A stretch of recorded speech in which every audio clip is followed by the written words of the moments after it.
जयकारा महामाई दा, बोल साचे दरबार की जय। जय माता दी। देवी महात्म्य एक प्रसिद्ध धार्मिक ग्रंथ है जिसमें देवी दुर्गा की महिषासुर नामक राक्षस के ऊपर विजय का वर्णन किया गया है। देवी महात्म्य मार्कंडेय पुराण का अंश है। इसमें 700 श्लोक होने के कारण इसे दुर्गा सप्तशती भी कहते हैं। दुर्गा सप्तशती में समस्त संसार की प्रतीकात्मक व्याख्या की गई है। नवरात्रि के 9 दिनों में दुर्गा सप्तशती के पाठ का विशेष महत्व है। आइए शुरू करते हैं दुर्गा सप्तशती का प्रथम अध्याय। महर्षि मार्कंडेय जी बोले, सूर्य के पुत्र सावर्णी की उत्पत्ति की कथा आज मैं विस्तार से कहता हूँ। सावर्णी आदिशक्ति महामाया की कृपा से जिस प्रकार मनवंतर के स्वामी बने उसका हाल भी सुनो। पहले स्वरोचिष नामक मनवंतर में चैत्रवंशी सुरथ नाम के एक राजा हुआ करते थे। पूरी पृथ्वी पर उनका राज्य था। वह प्रजा को अपने पुत्र के समान मानते थे। नीति के अनुसार राज्य करते हुए भी कोला विध्वंसी राजा उनके शत्रु बन गए। दुष्टों को दंड देने वाले राजा सुरथ की उनके साथ लड़ाई हो गई। कोला विध्वंसियों की संख्या कम होने पर भी राजा सुरथ युद्ध में उनसे हार गए। तब वह अपने नगर में आ गए। केवल अपने देश का राज्य ही उनके पास रह गया और वह उसी देश के राजा बनकर राज्य करने लगे। परंतु उनके शत्रुओं ने वहां भी आक्रमण कर दिया। राजा को बलहीन तथा उदास देखकर उसके दुष्ट मंत्रियों ने राज्य की सेना और खजाने पर अपना अधिकार कर लिया। राजा सुरथ अपना राज्य अधिकार छीन जाने के कारण शिकार खेलने के बहाने घोड़े पर सवार होकर वहां से भयंकर वन की ओर चले गए। उस वन में उन्होंने महर्षि मेधा का आश्रम देखा। वहां महर्षि मेधा अपने शिष्यों तथा मुनियों के साथ बैठे हुए थे और कितने ही हिंसक जीव परम शांति भाव से वहां रहते थे। राजा सुरथ ने महर्षि मेधा को प्रणाम किया और महर्षि ने भी राजा सुरथ का उचित सत्कार किया। राजा सुरथ महर्षि के आश्रम में कुछ समय तक ठहरे। अपने नगर की ममता के आकर्षण से राजा अपने मन में सोचने लगे, पूर्व काल में मेरे पूर्वजों ने जिस नगर का बड़े ही प्रेम से पालन किया था वह आज मेरे हाथ से निकल गया है। मेरे दुष्ट एवं दुराचारी मंत्री मेरे नगर की अब धर्म से रक्षा कर रहे होंगे या नहीं। मेरा अत्यंत प्रिय हाथी जो सदा मद की वर्षा करता था और बहुत शूरवीर था, मेरे शत्रुओं के वशीभूत होने के कारण ना जाने क्या दुख भोग रहा होगा। मेरे आज्ञाकारी नौकर जो मेरी कृपा से धन और भोजन पाकर सदैव सुखी रहते थे और मेरे पीछे पीछे चलते थे, अब वह निश्चय ही दुष्ट राजाओं का अनुसरण कर रहे होंगे। मेरे दुष्ट एवं दुरात्मा मंत्रियों द्वारा व्यर्थ ही धन को व्यय करने से संचित किया हुआ खजाना अवश्य ही नष्ट हो जाएगा। इस प्रकार की बातें सोचता हुआ राजा निरंतर दुखी रहने लगा। एक दिन राजा सुरथ ने महर्षि मेधा के आश्रम के पास एक वणिक को देखा। राजा ने उससे पूछा, तुम कौन हो भाई? यहाँ आने का क्या कारण है और तुम मुझे बहुत ही दुखी दिख रहे हो? राजा के विनम्र वचन सुनकर वणिक ने महाराजा सुरथ को प्रणाम करके कहा, हे राजन, मेरा नाम समाधि है। मैं धनियों के कुल में उत्पन्न एक वैश्य हूँ। मेरे दुष्ट स्त्री और पुत्रों ने लोभ से मेरा सब धन छीन लिया है और मुझे घर से निकाल दिया है। मैं दुखी होकर इस वन में आ गया हूँ और यहीं रहता हूँ। मैं इस बात को भी नहीं जानता कि मेरे घर में इस समय सब कुशल मंगल है या नहीं। मुझे अपने परिवार का आचरण संबंधी कोई भी समाचार नहीं मिल पा रहा। मैं अपने पुत्रों के संबंध में यह भी नहीं जानता कि वह सदाचारी हैं या अभी भी दुराचार में ही फंसे हुए हैं। राजा बोले, जिस धन के लोभी स्त्री और पुत्रों ने तुम्हें घर से निकाल दिया, तुम उनसे इतना प्रेम क्यों कर रहे हो? वणिक बोला, मेरे विषय में आपका ऐसा कहना ठीक है, परंतु मेरा मन इतना कठोर नहीं है। यद्यपि उन्होंने धन के लालच में पड़कर पितृ स्नेह को त्याग कर मुझे घर से निकाल दिया है, तब भी मेरे मन में उनके लिए कठोरता नहीं आती। हे महामते, इस वन में रहते हुए भी मेरा मन वहीं फंसा हुआ है। इस बात को मैं नहीं जान पा रहा कि मेरा चित्त उनके लिए इतना दुखी क्यों है। मैं उनके लिए लंबी लंबी सांसें ले रहा हूँ। उन लोगों में प्रेम शब्द नाम मात्र के लिए भी नहीं है, फिर भी ऐसे निर्मोही के लिए मेरा हृदय कठोर नहीं होता। महर्षि मार्कंडेय जी बोले, हे ब्राह्मण, इसके पश्चात राजा सुरथ और वह वैश्य दोनों महर्षि मेधा के समीप गए और उनके साथ यथा योग्य न्याय संभाषण करके दोनों ने वार्ता आरंभ की। राजा बोले, हे भगवन, मैं आपसे एक बात पूछना चाहता हूँ। कृपा करके मुझे बताएं, मेरा मन मेरे अधीन क्यों नहीं है? मैं बहुत दुखी हूँ। राज्य और धन आदि की चिंता अभी भी मुझे हो रही है और मेरी मोहमाया अज्ञानियों की तरह बढ़ रही है। और यह समाधि नाम का वणिक भी अपनों से अपमानित होकर आया है। इसके स्वजनों ने इसे त्याग दिया है। परिवारजनों से त्यागा हुआ भी यह उनसे अत्यंत प्रेम करता है। हम दोनों इस तरह बहुत ही दुखी हैं। हे महाभाग, उन लोगों के अवगुणों को देखकर भी हम दोनों के मन में उनके लिए मोह माया और आकर्षण उत्पन्न हो रहा है। सब कुछ जानते हुए भी हम मूर्ख बनकर दुखी क्यों हो रहे हैं? महर्षि मेधा बोले, विषम मार्ग का ज्ञान सब जंतुओं को है। सब के लिए विषय पृथक पृथक होते हैं। कुछ प्राणी दिन में नहीं देख पाते और कुछ रात को, परंतु कुछ ऐसे जीव हैं जो दिन तथा रात दोनों में देख सकते हैं। यह सत्य है कि मनुष्यों में ज्ञान प्रधान है, परंतु केवल मनुष्य ही ज्ञानी नहीं होता। पशु पक्षी भी ज्ञान रखते हैं। जैसे यह पशु ज्ञानी है, वैसे ही मनुष्यों का ज्ञान है। और पक्षियों को देखो, जो अपने भूख से पीड़ित बच्चों की चोंच में कितने प्रेम से अन्न के दाने डालते हैं। हे राजन, ऐसा ही प्रेम मनुष्यों में अपनी संतान के प्रति होता है। लोभ के कारण अपने उपकार का बदला पाने के लिए मनुष्य पुत्र की इच्छा करते हैं और इस प्रकार मोह के गड्ढे में गिर जाते हैं। भगवान श्री हरि की जो माया है, उसी से यह समस्त संसार मोहित हो रहा है। इसमें आश्चर्य की कोई बात नहीं। यह माया ही है जिसके कारण संसार मोह में जकड़ा हुआ है। यही महामाया भगवती देवी ज्ञानियों के चित्त हो बलपूर्वक खींचकर मोह में डाल देती है और उसी के द्वारा संपूर्ण जगत की उत्पत्ति होती है। यही भगवती देवी प्रसन्न होकर मनुष्य को मुक्ति प्रदान करती है। यही देवी संसार के बंधन का कारण है तथा संपूर्ण ईश्वरों की स्वामिनी है। महाराजा सुरथ ने पूछा, हे भगवन, कौन है यह देवी जिसको आप महामाया कहते हैं? वह कैसे उत्पन्न हुई? उसका क्या कार्य है? उसका कैसा चरित्र है?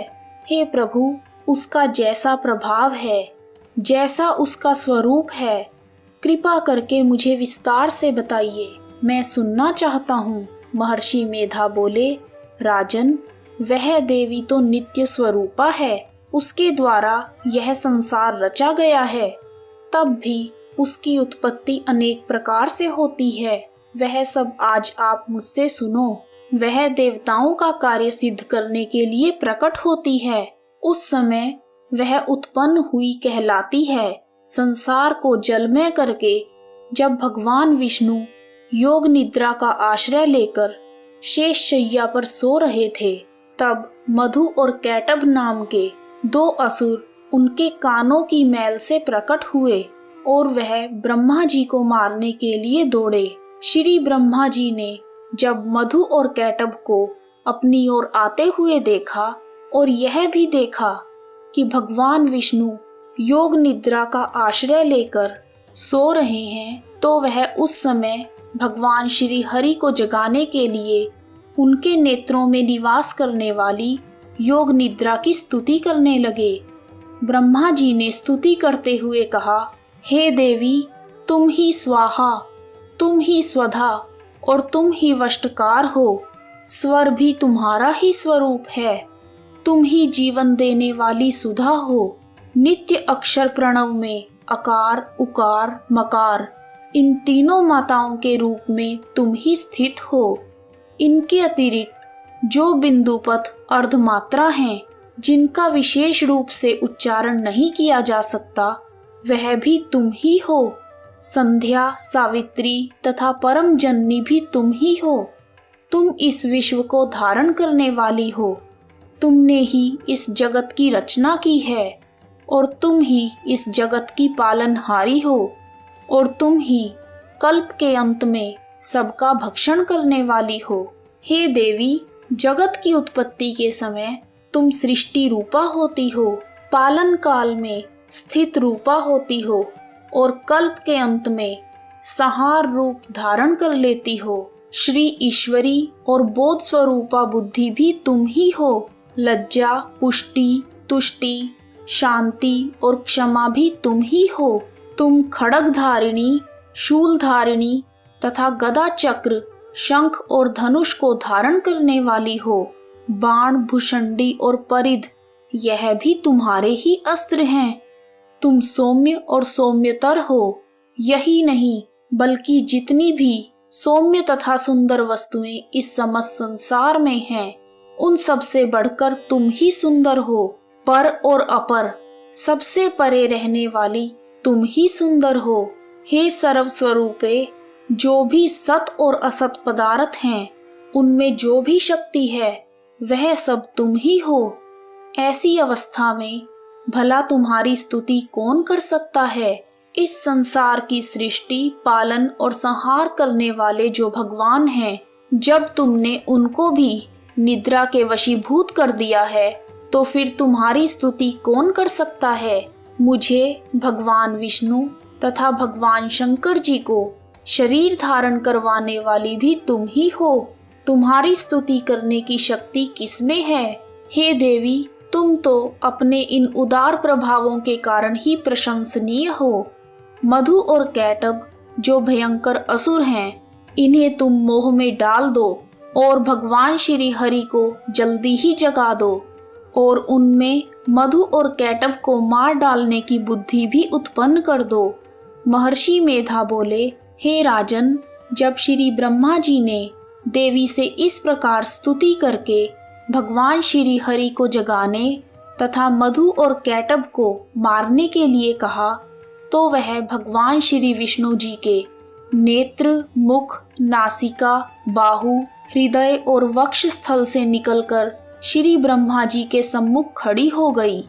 उनका ऐसा कहना था कि भगवान श्री हरि तुरंत जाग उठे और उन्होंने दोनों असुरों को देखा, जो कि अत्यंत बलवान तथा पराक्रमी थे और मारे क्रोध के जिनके नेत्र लाल हो रहे थे और जो ब्रह्मा जी का वध करने के लिए तैयार थे। तब क्रोधित होकर उन दोनों दुरात्मा असुरों के साथ भगवान श्री हरि विष्णु पूरे 5000 वर्ष तक लड़ते रहे। एक तो वह अत्यंत बलवान तथा पराक्रमी थे, दूसरा महामाया ने भी उन्हें मोह में डाल दिया था। अतः वह भगवान श्री हरि से कहने लगे, हम दोनों मधु और कैटब तुम्हारी वीरता से अत्यंत प्रसन्न हैं, तुम हमसे कोई वर मांगो। भगवान ने कहा, यदि तुम दोनों मुझ पर प्रसन्न हो तो मेरे हाथों से मर जाओ, बस इतना सा ही वर मैं तुमसे मांगता हूँ। महर्षि मेधा बोले, इस तरह जब वह दोनों धोखे में आ गए और अपने चारों ओर जल ही जल देखा, तब वह श्री हरि से कहने लगे, जहाँ पर जल ना हो, सूखी जमीन हो, उसी जगह हमारा वध कीजिए। तथास्तु कहकर भगवान श्री हरि ने उन दोनों को अपनी जंघा पर लिटाकर दोनों के सिर काट दिए। इस तरह यह देवी श्री ब्रह्मा जी की स्तुति करने पर प्रकट हुई थी। महर्षि मेधा बोले, अब मैं आपसे देवी दुर्गा के प्रभाव का वर्णन करता हूँ। प्राचीन काल में देवताओं और असुरों के बीच पूरे 100 वर्षों तक भीषण युद्ध हुआ था। उस समय असुरों का स्वामी महिषासुर था और देवराज इंद्र देवताओं के नायक थे। इस युद्ध में देवता पराजित हुए थे और महिषासुर ने स्वर्ग पर अपना आधिपत्य जमा लिया था। युद्ध के पश्चात हारे हुए देवता ब्रह्मा जी को साथ लेकर कैलाश पर्वत पर पहुँचे, जहाँ भगवान शंकर विराजमान थे। देवताओं ने अपनी हार का सारा वृतांत भगवान श्री हरि विष्णु जी और शिव शंकर को सुनाया। वह कहने लगे, हे प्रभु, महिषासुर सूर्य, इंद्र, अग्नि, वायु, चंद्रमा, यम, वरुण तथा अन्य सभी देवताओं के अधिकार छीनकर सबका अधिष्ठाता बन बैठा है। उसने सभी देवताओं को स्वर्ग से निकाल दिया है। हम सभी पृथ्वी पर घूम रहे हैं, अतः हम सब आपकी शरण में आए हैं। हमारी रक्षा कीजिए प्रभु। आप महिषासुर के वध का कोई उपाय सोचें। देवताओं की बातें सुनकर भगवान श्री विष्णु जी और शिव शंकर को दैत्यों पर बहुत क्रोध आया। उनकी भौहें तन गई और आंखें लाल हो गई। गुस्से में भरे हुए भगवान विष्णु के मुख से बड़ा भारी तेज निकला और उसी प्रकार का तेज भगवान शंकर, ब्रह्मा जी और इंद्र आदि सभी देवताओं के मुख से प्रकट हुआ। फिर वह सारा तेज मिल गया और तेज का एक पुंज बन गया। वह पुंज जाज्वल्यमान पर्वत के समान दिख रहा था। देवताओं ने देखा कि उस पर्वत की ज्वाला चारों ओर फैली हुई थी और देवताओं के शरीर से प्रकट हुआ तेज अतुलनीय था। एक जगह इकट्ठा होने पर वह तेज एक देवी के रूप में परिवर्तित हो गया और अपने प्रकाश से तीनों लोकों में व्याप्त हो गया। भगवान शंकर जी के तेज से देवी का मुख प्रकट हुआ।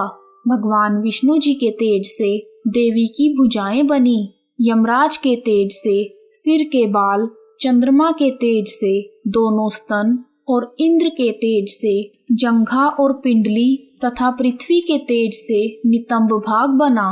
ब्रह्मा के तेज से दोनों चरण और सूर्य के तेज से उंगलियां पैदा हुई और वसुओं के तेज से हाथों की उंगलियां एवं कुबेर के तेज से नासिका बनी। प्रजापति के तेज से देवी के दांत और अग्नि के तेज से नेत्र बने। संध्या के तेज से उनकी भौहें और वायु के तेज से उनके कान प्रकट हुए। इस प्रकार देवी का प्रादुर्भाव हुआ। महिषासुर से पराजित देवता देवी को देखकर अत्यंत प्रसन्न हुए। भगवान शंकर जी ने अपने त्रिशूल में से एक त्रिशूल निकालकर देवी को दे दिया और भगवान विष्णु जी ने चक्र में से एक चक्र निकालकर देवी को दिया। वरुण देव ने देवी को शंख भेंट किया। अग्नि ने शक्ति दी। वायु ने धनुष और बाण दिए। सहस्त्र नेत्रों वाले श्री देवराज इंद्र ने उन्हें अपने वज्र से उत्पन्न करके वज्र दिया और ऐरावत हाथी का एक घंटा उतारकर देवी को भेंट किया। यमराज ने उन्हें कालदंड में से एक दंड दिया। वरुण ने पाश दिया।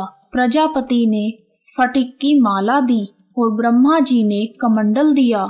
सूर्य ने देवी के समस्त रोमों में अपनी किरणों का तेज भर दिया।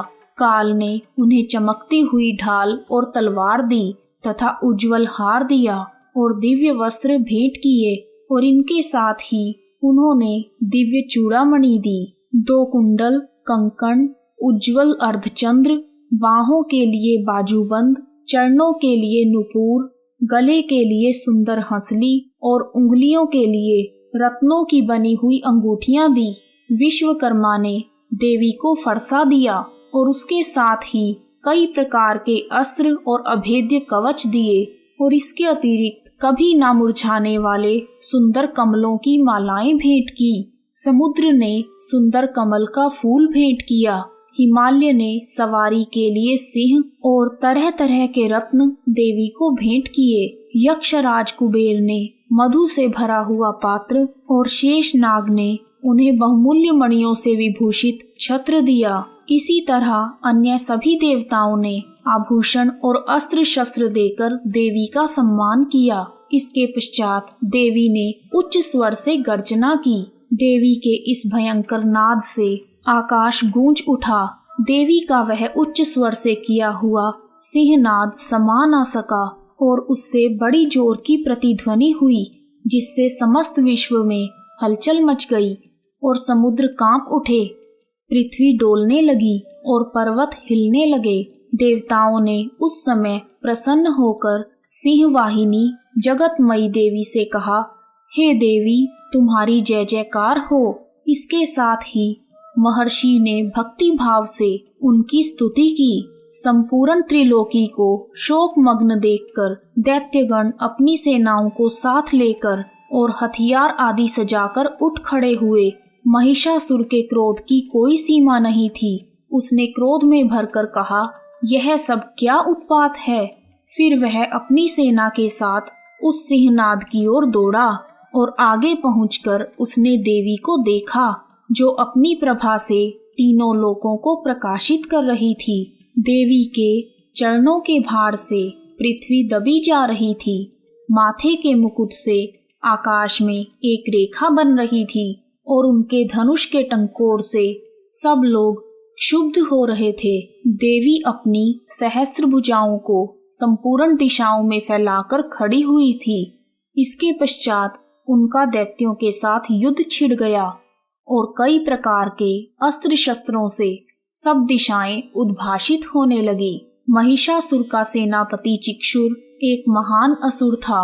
वह आगे बढ़कर देवी के साथ युद्ध करने लगा और दूसरे दैत्यों की चतुर्गणी सेना को साथ लेकर चामर भी लड़ने लगा और 60,000 महारथियों को साथ लेकर उदग्र नाम का महादैत्य आकर युद्ध करने लगा और महाहनु नाम का असुर 1 करोड़ महारथियों को साथ लेकर असिलोमा नाम का असुर 5 करोड़ सैनिकों को साथ लेकर युद्ध करने लगा। वाशकल नामक असुर 60 लाख असुरों के साथ युद्ध में आ डटा। विडाल नाम का असुर 1 करोड़ हाथियों सहित लड़ने को तैयार हुआ। इन सब के अतिरिक्त और भी हजारों असुर हाथी और घोड़े साथ लेकर लड़ने लगे। इन सब के पश्चात महिषासुर करोड़ों रथों, हाथियों और घोड़ों सहित वहां आकर देवी के साथ लड़ने लगा। सभी असुर तोमर, भिंडीपाल, शक्ति, मूसल, खड़ग, फरसों, पट्टियों के साथ रणभूमि में देवी के साथ युद्ध करने लगे। कई प्रकार की शक्तियां देवी पर फेंकने लगे और इसके पश्चात सबके सब दैत्य अपनी अपनी तलवारें हाथों में लेकर देवी की ओर लपके और उन्हें मारने का प्रयास करने लगे। मगर देवी ने क्रोध में भरकर खेल ही खेल में उन सब के अस्त्रों और शस्त्रों को काट दिया। इसके पश्चात देवताओं ने देवी की स्तुति आरंभ कर दी और वह प्रसन्न होकर असुरों के शरीरों पर अस्त्र शस्त्रों की वर्षा करने लगी। देवी का वाहन भी क्रोध में भरकर दैत्य सेना पर विचरने लगा, जैसे कि वन में दावानल फैल रहा हो। युद्ध करती हुई देवी ने क्रोध में भरकर जितने श्वास छोड़े वह तुरंत ही सैकड़ों हजारों गणों के रूप में परिवर्तित हो गए। वह सभी गण विभिन्न प्रकार के अस्त्रों और शस्त्रों के साथ दैत्यों से युद्ध करने लगे। देवी की शक्ति से बढ़े हुए गण दैत्यों का नाश करते हुए ढोल, शंख व मृदंग आदि बजा रहे थे। उसके बाद देवी ने त्रिशूल, गदा, शक्ति, खड्ग आदि से सहस्त्रों असुरों को मार डाला। कितनों को तो घंटे की भयंकर आवाज से ही यमलोक पहुंचा दिया। कितने ही असुरों को देवी ने पाश में बांधकर पृथ्वी पर घसीटा और कितनों को तलवार से टुकड़े टुकड़े कर दिया। इस प्रकार देवताओं को पीड़ा देने वाले दैत्य कट कट कर मरने लगे। कितनों की बाहें अलग हो गई, कितनों की ग्रीवाएं कट गई और कितनों के सिर कट कर दूर भूमि पर लुढ़क गए और कितने ही दैत्यों के सिर व पैर कट जाने पर भी वह भूमि से उठ खड़े हुए और शस्त्र हाथ में लेकर देवी से लड़ने लगे। और कई दैत्य भूमि में बाजों की ध्वनि के साथ नाच रहे थे। दैत्य रह रहकर ठहरो ठहरो कहते हुए देवी को युद्ध के लिए ललकार रहे थे।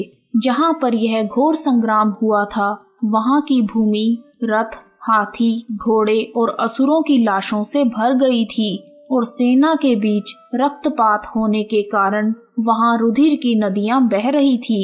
और इस तरह देवी ने असुरों की विशाल सेना को क्षण भर में ही नष्ट भ्रष्ट कर दिया। जैसे तृणकाष्ठ के बड़े से समूह को अग्नि नष्ट कर देती है, देवी का सिंह भी गर्दन के बालों को हिलाता हुआ और बड़ा सा मुंह खोलता हुआ असुरों के शरीरों से मानो उनके प्राणों को खोज रहा था। देवी के गणों ने जब दैत्यों के साथ युद्ध किया तो देवताओं ने प्रसन्न होकर आकाश मार्ग से देवी पर पुष्प वर्षा की। इस प्रकार दुर्गा सप्तशती का अध्याय 2 पूर्ण हुआ। आइए अब शुरू करते हैं दुर्गा सप्तशती का तीसरा अध्याय। महर्षि मेधा ने कहा, महिषासुर की सेना नष्ट होती हुई देखकर सेनापति चिक्षुर क्रोध में भरकर देवी के साथ युद्ध करने के लिए आगे बढ़ा। वह देवी पर इस प्रकार बाणों की वर्षा करने लगा मानो सुमेरु पर्वत पानी की धार बरसा रहा हो। देवी ने अपने बाणों से उसके बाणों को काट डाला तथा उसके घोड़े और सारथी को मार दिया। साथ ही उसके धनुष और उसकी अत्यंत ऊंची ध्वजा को काटकर नीचे गिरा दिया। उसका धनुष कट जाने के बाद उसके शरीर के अंगों को भी अपने बाणों से बींध दिया। धनुष, घोड़ों और सारथी के नष्ट हो जाने पर वह असुर ढाल और तलवार लेकर देवी की तरफ लपका। उसने अपनी तीक्ष्ण धार वाली तलवार से देवी के सिंह के मस्तक पर प्रहार किया और बड़े वेग से देवी की बाईं भुजा पर वार किया, किंतु देवी की बाईं भुजा को छूते ही उस दैत्य की तलवार टूटकर टुकड़े टुकड़े हो गई। तब चिक्षुर ने क्रोध में भरकर शूल हाथ में लिया और उसे भद्रकाली देवी की ओर फेंक दिया। देवी की ओर आता हुआ वह शूल आकाश से गिरते हुए सूर्य के समान प्रज्वलित हो गया। उस शूल को अपनी ओर आता हुआ देखकर देवी ने भी शूल छोड़ा और चिक्षुर के शूल के 100 टुकड़े कर दिए और साथ ही चिक्षुर के प्राण भी हर लिए। चिक्षुर के मरने पर देवताओं को दुख देने वाला चामर नाम का दैत्य हाथी पर सवार होकर देवी से लड़ने आया और उसने आते ही अपनी शक्ति से देवी पर प्रहार किया, किंतु देवी ने अपनी हुंकार से ही शक्ति को तोड़कर पृथ्वी पर फेंक दिया। शक्ति को टूटा हुआ देखकर दैत्य ने क्रोध से लाल होकर शूल को चलाया, किंतु देवी ने उसको भी काट दिया। इतने में देवी का सिंह उछलकर हाथी के मस्तक पर सवार हो गया और चामर के साथ बहुत ही तीव्र युद्ध करने लगा। फिर वह दोनों लड़ते हुए हाथी पर से पृथ्वी पर आ गिरे और दोनों बड़े क्रोध के साथ लड़ने लगे। फिर सिंह बड़े जोर से आकाश की ओर उछला और जब वह पृथ्वी की ओर आया तो उसने अपने पंजे से चामर का सिर धड़ से अलग कर दिया। क्रोध में भरी हुई देवी ने शिला और वृक्ष आदि की चोटों से उदग्र नाम के राक्षस को भी मार दिया।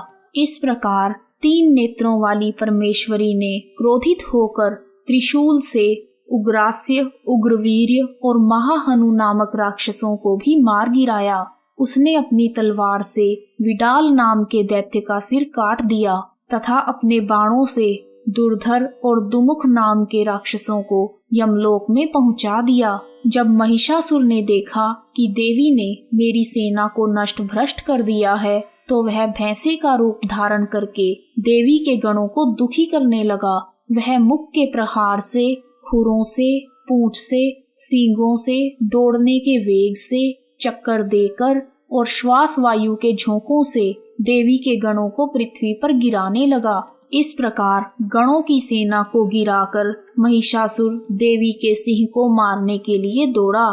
तब देवी को बहुत क्रोध आया। महिषासुर के वेग से चक्कर देने के कारण पृथ्वी क्षुब्ध होकर फटने लगी। उसकी पूंछ से टकराकर समुद्र चारों ओर फैलने लगा।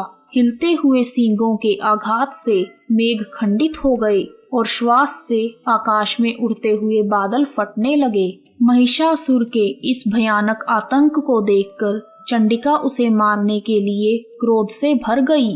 देवी ने पाश फेंककर महिषासुर को बांध लिया और उसने बंध जाने पर दैत्य का रूप त्याग दिया और सिंह का रूप बना लिया। ज्यों ही देवी उसका सर काटने के लिए तैयार हुई, उसने पुरुष का रूप बना लिया जो हाथ में तलवार लिए हुए था देवी ने तुरंत ही अपने बाणों के साथ उस पुरुष को उसकी तलवार ढाल सहित बींध डाला। इसके पश्चात वह हाथी के रूप में दिखाई देने लगा और अपने लंबी सूंड से देवी के सिंह को खींचने लगा। देवी ने अपनी तलवार से उसकी सूंड काट डाली। तब राक्षस ने एक बार फिर भैंसे का रूप लिया और पहले की तरह चर अचर जीवों सहित समस्त त्रिलोकी को परेशान करने लगा। तब क्रोध में भरी हुई देवी उत्तम मधु का पान करने लगी और लाल नेत्र करके हंसने लगी। उधर बलवीर्य तथा मद से क्रोधित हुआ दैत्य भी गरजने लगा। अपने सींगों से देवी पर पर्वतों को फेंकने लगा। देवी अपने बाणों से उसके फेंके हुए पर्वतों को चूर चूर करती हुई बोली, ओ मूढ़, जब तक मैं मधुपान कर रही हूँ तब तक तू गरज ले और इसके पश्चात मेरे हाथों तेरी मृत्यु होने पर देवता गरजेंगे। महर्षि मेधा ने कहा। यूं कहकर देवी उछलकर उस दैत्य पर जा चढ़ी और अपने पैरों से दबाकर शूल से उसके गले पर आघात किया। देवी के पैर से दबने पर भी महिषासुर अपने दूसरे रूप से अपने मुख से बाहर होने लगा। अभी वह आधा ही बाहर निकला था कि दैत्य युद्ध करने लगा और देवी ने अपनी तलवार से उसका सर काट दिया। इसके पश्चात राक्षस सेना हाहाकार करती हुई वहां से भाग गई और सब देवता अत्यंत प्रसन्न हुए तथा ऋषियों महर्षियों सहित देवी की स्तुति करने लगे। गंधर्वराज गान करने लगे और अप्सराएं नृत्य करने लगी। महर्षि मेधा बोले, देवी ने जब पराक्रमी दुरात्मा महिषासुर को मार गिराया तब इंद्रादि समस्त देवता अपने सिर तथा शरीर को झुकाकर भगवती देवी की स्तुति करने लगे। जिस देवी ने अपनी शक्ति से यह जगत व्याप्त किया है और जो संपूर्ण जगत की पूजनीय है, उस अंबिका को हम भक्ति पूर्वक नमस्कार करते हैं। वह हम सबका कल्याण करे। जिस अतुल प्रभाव और बल का वर्णन भगवान विष्णु, शंकर और ब्रह्मा जी भी ना कर सके, वही चंडिका देवी इस संपूर्ण जगत का पालन करे और अशुभ भय का नाश करे। पुण्यात्माओं के घरों में तुम स्वयं लक्ष्मी रूप हो और पापियों के घरों में तुम अलक्ष्मी रूप हो और सतकुल में उत्पन्न होने वालों के लिए तुम लज्जा रूप होकर उनके घरों में निवास करती हो। हम उस दुर्गा भगवती को बारंबार नमस्कार करते हैं। हे देवी, इस विश्व का पालन करो। हम तुम्हारे अचिंत्य रूप का किस प्रकार वर्णन करें। असुरों का नाश करने वाली, पराक्रम से भरी, देवताओं और दैत्यों के विषय में जो तुम्हारे पवित्र चरित हैं, हम उनका किस प्रकार वर्णन करें। हे देवी, त्रिगुणात्मिका होने पर भी तुम संपूर्ण जगत की उत्पत्ति का कारण हो। हे देवी, भगवान विष्णु, शंकर आदि किसी भी देवता ने तुम्हारा पार नहीं पाया। तुम सभी को आश्रय देने वाली हो। यह संपूर्ण जगत तुम्हारा ही अंश है, क्योंकि तुम सकीय आदिभूत प्रकृति हो। हे देवी, तुम्हारे जिस नाम के उच्चारण से संपूर्ण यज्ञों में सब देवता तृप्ति का लाभ करते हैं, वह स्वाहा तुम ही हो। इसके अतिरिक्त तुम पितरों की तृप्ति का कारण हो, इसीलिए सब आपको स्वधा कहते हैं। हे देवी, वह विद्या जो मोक्ष देने वाली है, जो अचिंत्य महाज्ञान स्वरूपा है, तत्वों के सार को वश में करने वाले, संपूर्ण दोषों को दूर करने वाले, मोक्ष की इच्छा रखने वाले मुनि जन जिसका अभ्यास करते हैं, वह तुम ही हो। तुम वाणी रूप हो और दोष रहित ऋग तथा यजुर्वेदों की एवं उद्गीत और सुंदर पदों के पथ वाले सामवेद की आश्रय रूप हो। तुम भगवती हो। इस विश्व की उत्पत्ति एवं पालन के लिए तुम वार्ता के रूप में प्रकट हुई हो और तुम संपूर्ण संसार की पीड़ा हरने वाली हो। हे देवी, जिससे सारे शास्त्रों को जाना जाता है, वह मेधा शक्ति तुम ही हो और दुर्गम भवसागर से पार करने वाली नौका भी तुम ही हो। लक्ष्मी रूप से भगवान विष्णु के हृदय में निवास करने वाली और भगवान महादेव द्वारा सम्मानित गौरी तुम ही हो। मंद मुस्कान वाले, निर्मल, पूर्ण चंद्रबिंब के समान और उत्तम सुवर्ण की मनोहर कांति से कमनीय तुम्हारे मुख को देखकर भी महिषासुर क्रोध से भर गया। यह बड़े आश्चर्य की बात है। और हे देवी, तुम्हारा यही मुख जब क्रोध से भर गया तो उदय काल के चंद्रमा की भांति लाल हो गया और तनी हुई भौहों के कारण विकराल रूप हो गया। उसे देखकर भी महिषासुर के शीघ्र प्राण नहीं निकले। यह बड़े आश्चर्य की बात है। आपके कुपित मुख के दर्शन करके भला कौन जीवित रह सकता है। हे देवी, जगत कल्याण के लिए आप प्रसन्न हो जाओ। आपके प्रसन्न होने से इस जगत का अभ्युदय होता है और जब आप क्रोधित होती हैं तो कितने ही कुलों का सर्वनाश हो जाता है। यह हमने अभी अभी जाना है जब हमने तुम्हें महिषासुर की विशाल सेना को मारते हुए देखा। हे देवी, सदा प्रताप देने वाली तुम जिस पर भी प्रसन्न हो जाती हो वही देश में सम्मानित हो जाते हैं। उनके धन यश में वृद्धि होती है। उनका धर्म कभी कमजोर नहीं पड़ता और उनके यहाँ पुत्र पुत्रियां और नौकर होते हैं। हे देवी, तुम्हारी कृपा से ही धर्मात्मा पुरुष प्रतिदिन श्रद्धा पूर्वक यज्ञ करते हैं और धर्मानुकूल आचरण करते हैं और जिसके प्रभाव से वह स्वर्गलोक में जाते हैं, क्योंकि तुम तीनों लोकों में मनवांछित फल प्रदान करने वाली हो। हे माँ दुर्गे, तुम स्मरण करने पर संपूर्ण जीवों के भयों को नष्ट कर देती हो और स्थिर चित्त वालों द्वारा चिंतन करने पर उन्हें पुण्य फल देती हो। हे दारिद्र्य दुख नाशिनी देवी, तुम्हारे सिवा दूसरा कौन है जिसका चित्त सदा दूसरों के उपकार में लगा रहता है। हे देवी, तुम शत्रुओं को इसलिए मारती हो कि उनके मरने से दूसरों को सुख मिलता है। वह चाहे नरक में जाने के लिए पाप करते हों, किंतु तुम्हारे साथ युद्ध करके सीधे स्वर्ग को जाएं, इसलिए तुम उनका वध करती हो। हे देवी, क्या तुम दृष्टिपात मात्र से समस्त असुरों को भस्म नहीं कर सकती? अवश्य ही कर सकती हो, किंतु तुम शत्रुओं को शस्त्रों के द्वारा इसलिए मारती हो ताकि वह मरकर स्वर्ग को जाएं। इस तरह से देवी, उन शत्रुओं के प्रति भी तुम्हारा विचार अति उत्तम है। हे देवी, तुम्हारे उग्र खड्ग की चमक से और त्रिशूल की नोक की चमक से असुरों की आंखें नहीं फूटी। उसका कारण यह था कि वह किरणों से शोभायमान तुम्हारे चंद्रमा के समान आनंद प्रदान करने वाले सुंदर मुख की ओर देख रहे थे।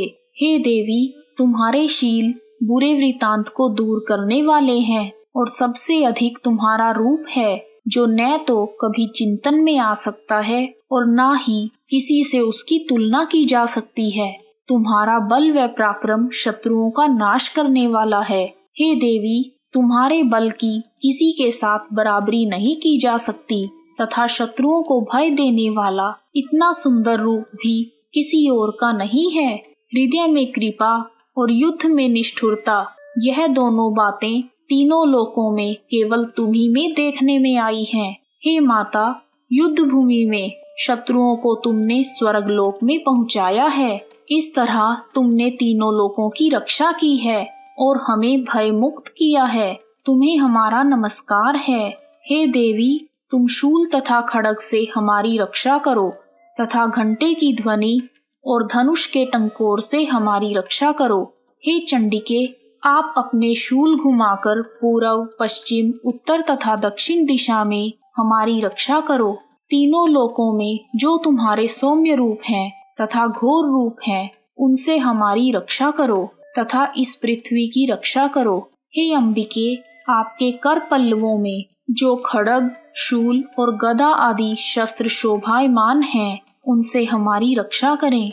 महर्षि बोले, इस प्रकार जब सभी देवताओं ने जगत माता भगवती दुर्गा की स्तुति की और नंदन वन के पुष्पों तथा गंध अनुलेपनों द्वारा उनका पूजन किया और फिर सबने मिलकर जब सुगंधित तथा दिव्य धूपों द्वारा उनको सुगंधि निवेदन की, तब देवी ने प्रसन्न होकर कहा, हे देवताओं, तुम सब मुझसे मन वांछित वर मांग लो। देवता बोले, हे भगवती, तुमने हमारा सब कार्य कर दिया है। अब हमारे लिए कुछ और मांगना शेष नहीं है, क्योंकि तुमने हमारे शत्रु महिषासुर को मार डाला। हे ईश्वरी, हे महेश्वरी, हे परमेश्वरी, यदि तुम हमें कोई वर देना चाहती हो तो बस इतना वर दो कि जब जब हम आपका स्मरण करें तब तब आप हमारी विपत्तियों को हरने के लिए हमें दर्शन दें। हे अंबिके, जो कोई भी तुम्हारी स्तुति करे तुम उनको धन धान्य और वैभव आदि प्रदान करें और सदा हम पर प्रसन्न रहें। महर्षि बोले, हे राजन, देवताओं ने जब जगत के कल्याण के लिए तथा अपने हित के लिए इस प्रकार आग्रह किया तो देवी तथास्तु कहकर अंतर्ध्यान हो गई। हे भूपति, जिस प्रकार तीनों लोकों का हित चाहने वाली यह भगवती देवी देवताओं के शरीर से उत्पन्न हुई थी, वह सारा वृतांत आज मैंने आपसे कह दिया है। और इसके पश्चात दुष्ट असुरों तथा शुंभ निशुंभ का वध करने और सब लोकों की रक्षा करने के लिए जिस प्रकार महागौरी देवी के शरीर से उत्पन्न हुई, वह सारा वृतांत मैं यथावत वर्णन करता हूँ। पूर्व काल में शुंभ निशुंभ नामक दो दैत्यों ने अपने बल के मद में चूर होकर इंद्र का राज्य और यज्ञ भाग छीन लिए और वह दोनों इसी प्रकार सूर्यदेव, चंद्रदेव, धर्मराज और वरुण देव के अधिकार भी छीनकर स्वयं ही उनका प्रयोग करने लगे। वायु और अग्नि का कार्य भी वही करने लग गए और इसके पश्चात उन्होंने जिन देवताओं के अधिकार छीने थे उनको अपने अपने स्थान से निकाल दिया। इस तरह से अधिकार छीने हुए तथा दैत्यों द्वारा अपमानित करके निकाले हुए देवता अपराजिता देवी का स्मरण करने लगे। देवी ने हमें वरदान दिया था कि मैं संपूर्ण विपत्तियों को नष्ट करके तुम्हारी रक्षा करूंगी। ऐसा सोच विचार कर सब देवता हिमालय पर गए और भगवती विष्णु माया की स्तुति करने लगे। देवताओं ने कहा, हे देवी, तुम्हें नमस्कार है। शिवा, तुम्हें नमस्कार है। प्रकृति और भद्रा को नमस्कार है। हम सभी रौद्र, नित्य और गौरी को नमस्कार करते हैं। ज्योत्सनामयी, चंद्र रूपिणी व सुख रूप देवी को निरंतर नमस्कार है। शरणागतों का कल्याण करने वाली वृद्धि और सिद्धि रूपा देवी, हम तुम्हें नमस्कार करते हैं। नेत्री, राजाओं की लक्ष्मी तथा सावर्णी को नमस्कार है। दुर्गा को, दुर्ग स्थलों को पार करने वाली दुर्गापरा, सारा सरकारिणी, ख्याति, कृष्ण और धूम्र देवी को नमस्कार है। अत्यंत सौम्य तथा अत्यंत रौद्र रूपा को हम नमस्कार करते हैं। उन्हें हम बारंबार नमस्कार करते हैं। हम सभी जगत की आधारभूत कृति देवी को बार बार नमस्कार करते हैं। जिस देवी को प्राणी मात्र विष्णु माया कहते हैं उसको नमस्कार है। जो देवी समस्त प्राणियों में बुद्धि रूप से स्थित है, निद्रा रूप से विराजमान है और जो देवी संपूर्ण प्राणियों में क्षुधा रूप से विराजमान है, छाया रूप से तथा शक्ति रूप से स्थित है, उसको हम नमस्कार करते हैं। जो देवी सब प्राणियों में तृष्णा रूप से स्थित है, उसको हमारा नमस्कार है। जो देवी समस्त प्राणियों में शांति रूप से स्थित है, उसको हम नमस्कार करते हैं। जो सब प्राणियों में श्रद्धा रूप से, कांति रूप से तथा लक्ष्मी रूप से स्थित है, हम उसे नमस्कार करते हैं। जो देवी समस्त प्राणियों में वृत्ति रूप से स्थित है, उसको हम नमस्कार करते हैं। जो देवी समस्त प्राणियों में समृद्धि रूप से स्थित है, उसको हम नमस्कार करते हैं। जो देवी समस्त प्राणियों में दया रूप से, तुष्टि रूप से तथा मातृ रूप से स्थित है, उसे हम नमस्कार करते हैं। और जो देवी सब प्राणियों में भ्रांति रूप से स्थित है और सब प्राणियों में नित्य व्याप्त रहती है, उसको हम नमस्कार करते हैं। हे देवी, तुम्हें हमारा बारंबार नमस्कार है। पूर्व काल में देवताओं ने अपने अभीष्ट फल पाने के लिए जिसकी स्तुति की है, वह कल्याण की साधन भूता ईश्वरी हमारा कल्याण और मंगल करे तथा सारी विपत्तियों को नष्ट करे। असुरों के सताए हुए संपूर्ण देवता उस आदि शक्ति परमेश्वरी को नमस्कार करते हैं तथा जो भक्ति पूर्वक स्मरण किए जाने पर तुरंत ही सब विपत्तियों को नष्ट कर देती है, वह जगदम्बा इस समय हमारा भी मंगल करे और हमारी समस्त विपत्तियों को दूर करे। इस प्रकार जब देवता देवी की स्तुति कर रहे थे तो उसी समय पार्वती देवी गंगा में स्नान करने के लिए आई,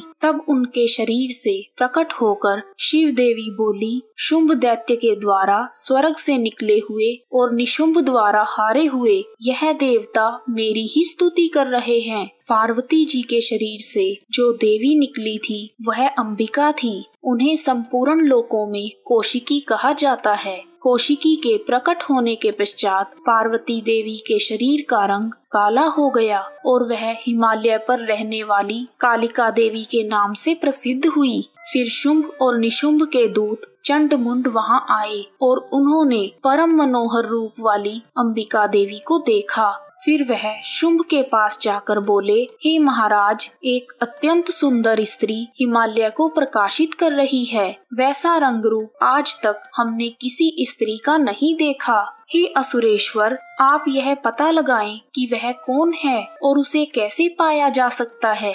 वह स्त्री स्त्रियों में हीरा है। वह अपनी कांति से 10 दिशाओं को प्रकाशित कर रही है, इसलिए आपका उसे देखना अत्यंत उचित है। हे प्रभु, तीनों लोकों के हाथी, घोड़े और मणि इत्यादि जितने भी रत्न हैं, वह सब इस समय आपके महल में शोभायमान हैं। हाथियों में रत्न रूपी ऐरावत हाथी और उच्च श्रवा नामक घोड़ा आप इंद्र से ले आए हैं। हंसों द्वारा जुता हुआ विमान जो कि ब्रह्मा जी के पास था, वह भी अब आपके पास है। और यह महापद्म नामक खजाना आपने कुबेर से छीन लिया है। समुद्र ने आपको सदा खिले हुए फूलों की किंजलिकनी नामक माला दी है। वरुण देव का स्वर्ण वर्षा करने वाला छत्र भी आपके पास है। रथों में श्रेष्ठ प्रजापतिक रथ भी आपके पास ही है। हे दैत्येंद्र, मृत्यु से उत्क्रांतिदा नामक शक्ति भी आपने छीन ली है और वरुण का पाश भी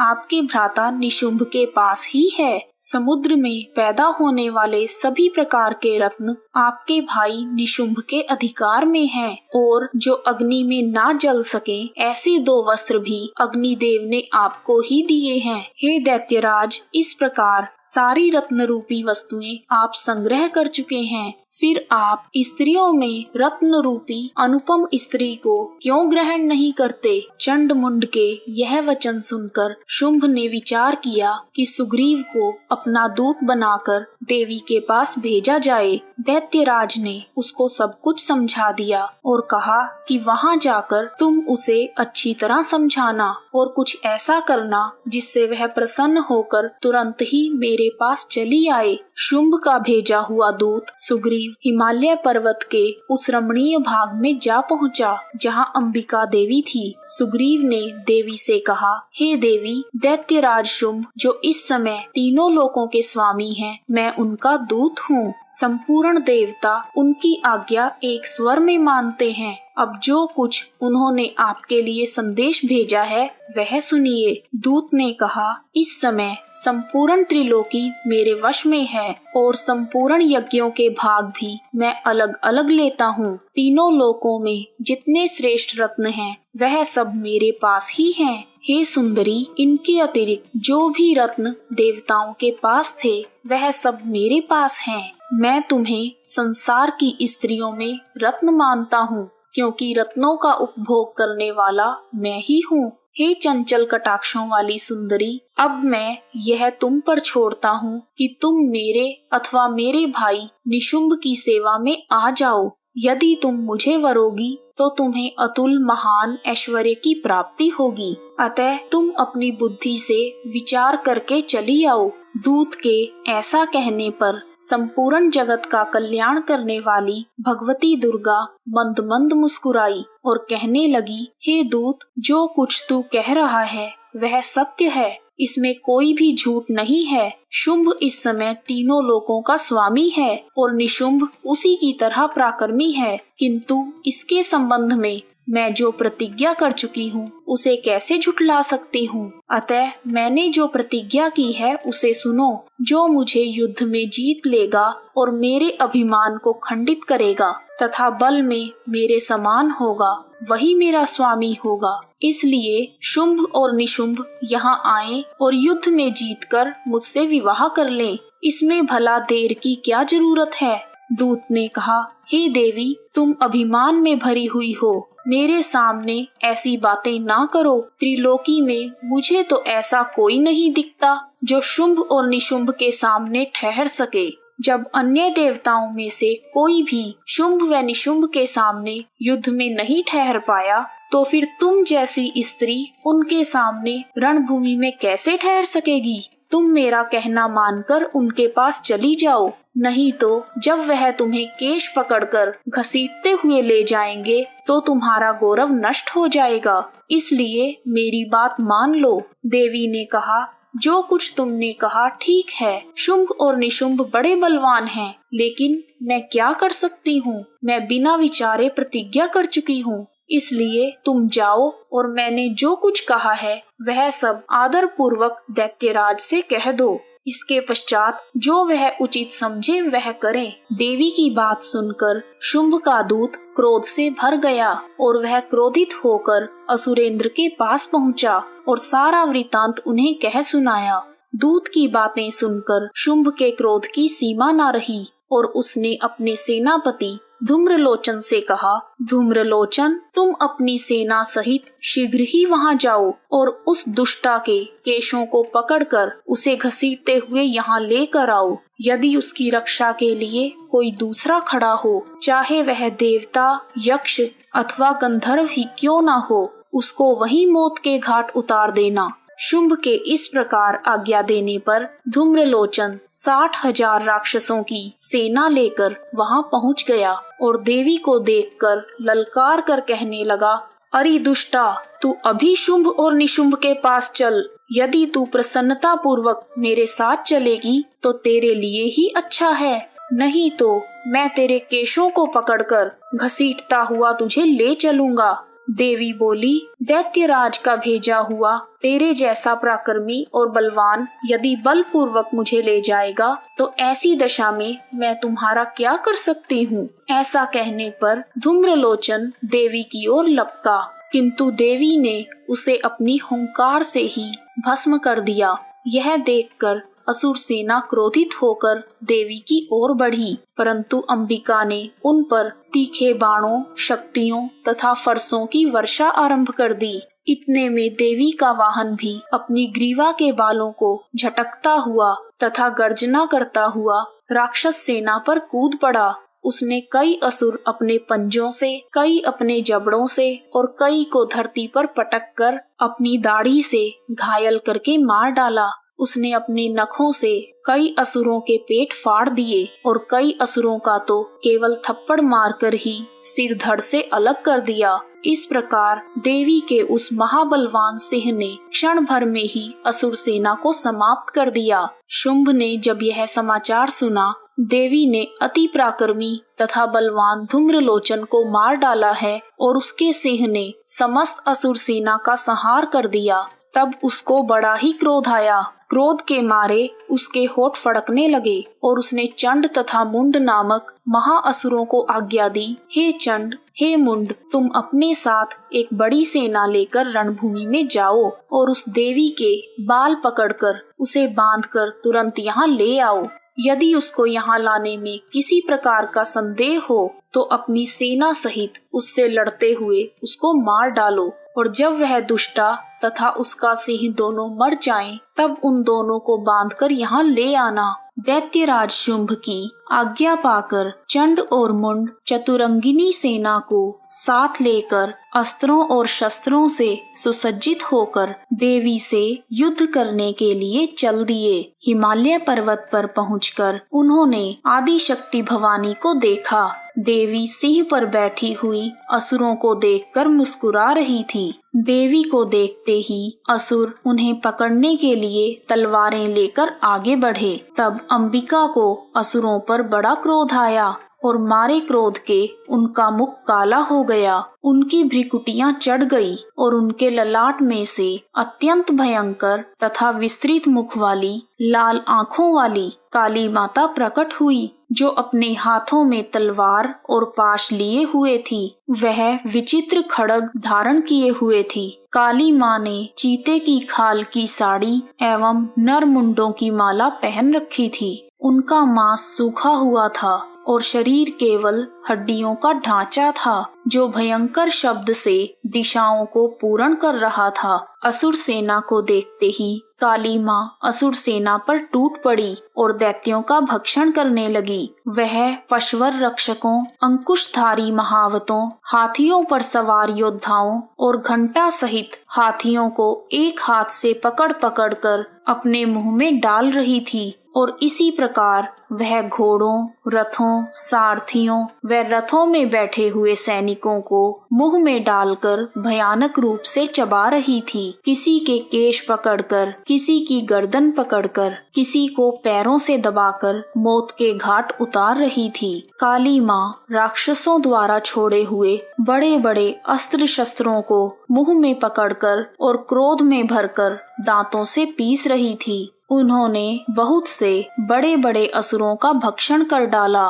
कितनों को तो रौंद डाला और कितने ही दैत्य माता की मार के डर से भाग खड़े हुए और कितनों को उन्होंने तलवार से मार दिया और कितनों को अपने दांतों से पीस दिया। और इस प्रकार काली माँ ने क्षण भर में संपूर्ण दैत्य सेना को नष्ट कर दिया। यह देखकर महापराक्रमी दैत्य चंड काली देवी की ओर लपका और मुंड ने भी देवी पर अपने भयानक बाणों की वर्षा आरंभ कर दी और उसने हजारों प्रकार के चक्र देवी पर छोड़े। उस समय वह चमकते हुए बाण व चक्र देवी के मुख में प्रविष्ट हो गए। देवी के मुख में प्रविष्ट होते हुए वह बाण और चक्र इस प्रकार दिख रहे थे जैसे मानो बहुत से सूर्य मेघों की घटा में प्रविष्ट हो रहे हों। इसके पश्चात भयंकर शब्द के साथ काली माँ ने अत्यंत जोश में भरकर विकराल अट्टहास किया। काली माँ का भयंकर मुख देखा नहीं जाता था, उनके मुख में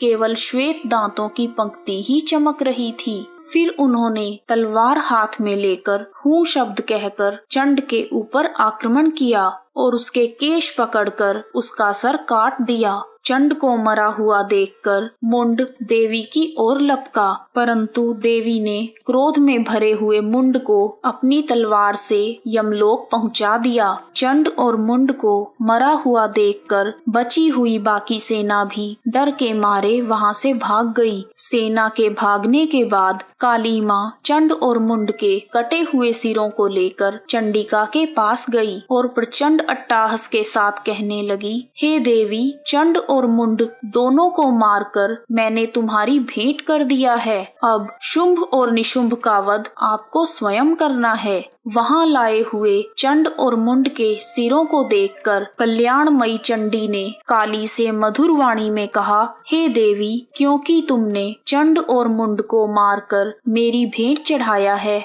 इस समस्त संसार में तुम्हें चामुंडा के नाम से जाना जाएगा। इस समस्त संसार में जो भी तुम्हें सच्चे मन से ध्याएगा और तुम्हें याद करेगा, उसे सभी प्रकार के भय से मुक्ति मिल जाएगी। चामुंडा देवी की जय। चंड और मुंड नामक असुरों के मारे जाने से और बहुत सारी सेना के नष्ट हो जाने से असुरों के राजा शुंभ को बहुत क्रोध आया और क्रोध से भरकर उसने अपनी संपूर्ण सेना को युद्ध के लिए तैयार होने की आज्ञा दी। दैत्यराज शुंभ ने राक्षस कुल की सभी जातियों को देवी से युद्ध करने के लिए बुलावा भेजा। शुंभ के बुलाते ही असुर कुल के सभी राक्षस अपनी अपनी सेनाओं के साथ वहां पहुंच गए। सभी राक्षसों के आने पर शुंभ ने सभी को संबोधित करते हुए कहा, अब उदायुध नामक 86 सेनापति अपनी सेना के साथ युद्ध के लिए जाएंगे और कंबू नामक 84 सेनापति भी युद्ध के लिए जाएं और कोटिवीर्य नामक 50 सेनापति और धूम्रकुल नाम के 100 सेनापति युद्ध के लिए प्रस्थान करें। कालक, मौर्य और काल के आदि भी मेरी आज्ञा से युद्ध के लिए तैयारी करें। इस प्रकार बड़े बड़े भयंकर और पराक्रमी असुरों का स्वामी शुंभ आज्ञा देकर बहुत बड़ी सेना के साथ युद्ध के लिए चला। विशाल सेना को अपनी ओर आता देखकर चंडिका ने अपनी धनुष की टंकोर से पृथ्वी और आकाश के बीच का भाग गुंजा दिया। देवी के सिंह ने भी भीषण गर्जना की। दैत्यों के नाश के लिए और देवताओं के हित के लिए ब्रह्मा, शिव, कार्तिकेय, विष्णु तथा इंद्र आदि देवों की शक्तियां जो अत्यंत पराक्रम और शौर्य से संपन्न थी, उनके शरीर से निकलकर उसी रूप में चंडिका देवी के पास आई। जिस देवता का जैसा रूप था, जैसे आभूषण थे और जैसा वाहन था, वैसे ही रूप, आभूषण और वाहन लेकर देवताओं की शक्तियां दैत्यों से युद्ध करने के लिए पहुंची। हंस से जुते हुए विमान में बैठकर रुद्राक्ष की जाप माला तथा कमंडल धारण करके ब्रह्मा जी की शक्ति ब्राह्मी देवी आई और वृषभ पर सवार होकर हाथ में त्रिशूल लेकर महानाग का कंकण पहनकर और चंद्र रेखा से भूषित होकर भगवान शंकर की शक्ति माहेश्वरी आई और मोर पर आरूढ़ होकर हाथ में शक्ति लिए दैत्यों से युद्ध करने के लिए कौमारी शक्ति आई। भगवान विष्णु जी की शक्ति गरुड़ पर सवार होकर शंख, चक्र, गदा, धनुष तथा खड्ग हाथ में लिए हुए वहां पर पहुंची। श्री हरि की शक्ति वाराह भगवान की शक्ति वाराही वाराह का शरीर धारण करके आई और नरसिंह के समान शरीर धारण करके उनकी शक्ति नारसिंह भी आई। उसकी गर्दन के झटकों से आकाश के तारे टूट पड़ते थे और इसी प्रकार देवराज इंद्र की शक्ति इंद्री भी ऐरावत हाथी के ऊपर सवार होकर वहां पहुंची। सभी दैव शक्तियों से घिरे हुए भगवान शंकर ने चंडिका से कहा, हे देवी, मेरी प्रसन्नता के लिए तुम शीघ्र ही इन असुरों को मार दो। भगवान शिव का आदेश पाकर देवी के शरीर में से अत्यंत उग्र रूप वाली और सैकड़ों गीदड़ियों के समान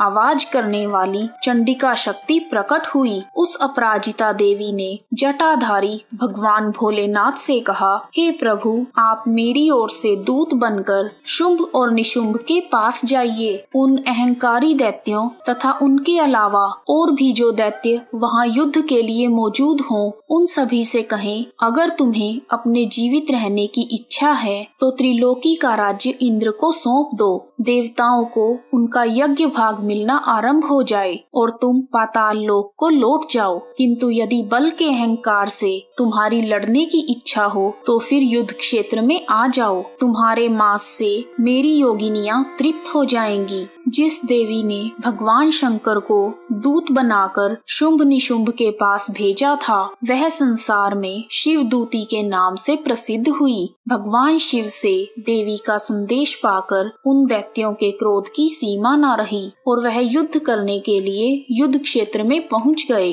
वहां पहुंचकर दैत्यों ने विभिन्न प्रकार की शक्तियों तथा बाणों से देवी पर प्रहार किया। देवी ने उनके फेंके हुए बाणों और शक्तियों को अपने बाणों से काट डाला और काली माता आगे खड़ी होकर शत्रुओं को त्रिशूल से विदीर्ण करने लगी और कुचलने लगी। ब्राह्मणी देवी जिस तरफ दौड़ती थी, उसी तरफ अपने कमंडल का जल छिड़क कर दैत्यों के वीर्य व बल को नष्ट कर देती थी और इसी प्रकार महेश्वरी देवी त्रिशूल से, वैष्णवी देवी चक्र से और अत्यंत कोप वाली कौमारी देवी शक्ति द्वारा असुरों को मार रही थी और इंद्री के वज्र के प्रहार से सैकड़ों ही दैत्य पृथ्वी पर सो गए। इस तरह क्रोध में भरी हुई दैवी शक्तियों द्वारा नाना प्रकार के उपायों से बड़े बड़े असुरों को मरते हुए देखकर राक्षसी सेना भाग खड़ी हुई और अपनी सेना को इस प्रकार डर के मारे भागता हुआ देखकर रक्त बीज नाम का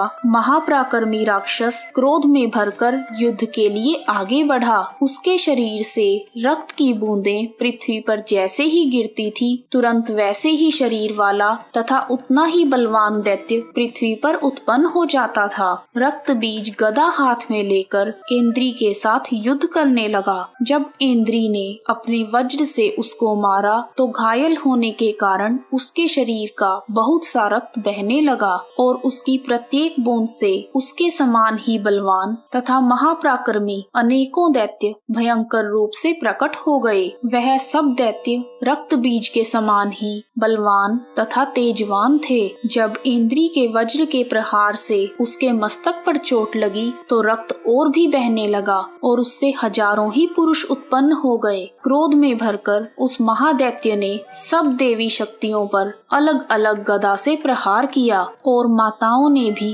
अपनी शक्ति से उसको बार बार घायल किया, जिसका परिणाम यह हुआ कि रक्त बीज जैसे सैकड़ों ही दैत्य पूरे जगत में व्याप्त हो गए, जिससे देवताओं का भय और भी अधिक हो गया। देवताओं को अत्यंत भयभीत देखकर चंडिका ने काली से कहा, हे चामुंडे, अपने मुख को बड़ा करो और रक्त बिंदुओं से उत्पन्न हुए महाअसुरों को तुम अपने मुख में भक्षण करो।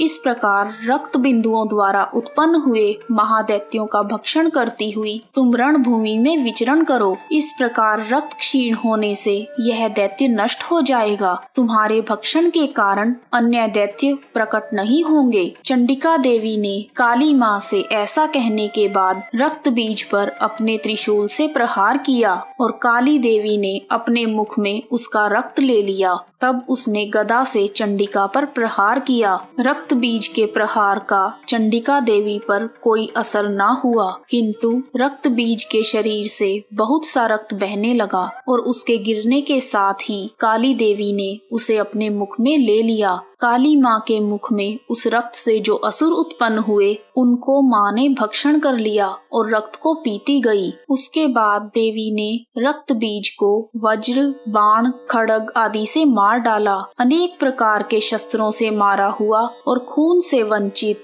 वह महाराक्षस रक्त बीज पृथ्वी पर गिर पड़ा। उसके पृथ्वी पर गिरने से देवता अत्यंत प्रसन्न हुए और दैवी शक्तियाँ असुरों का रक्त पीने के पश्चात उद्यत होकर नृत्य करने लगी। राजा सुरथ ने कहा, हे महर्षि, आपने भयंकर राक्षस रक्त बीज के वध का वृतांत मुझे सुनाया।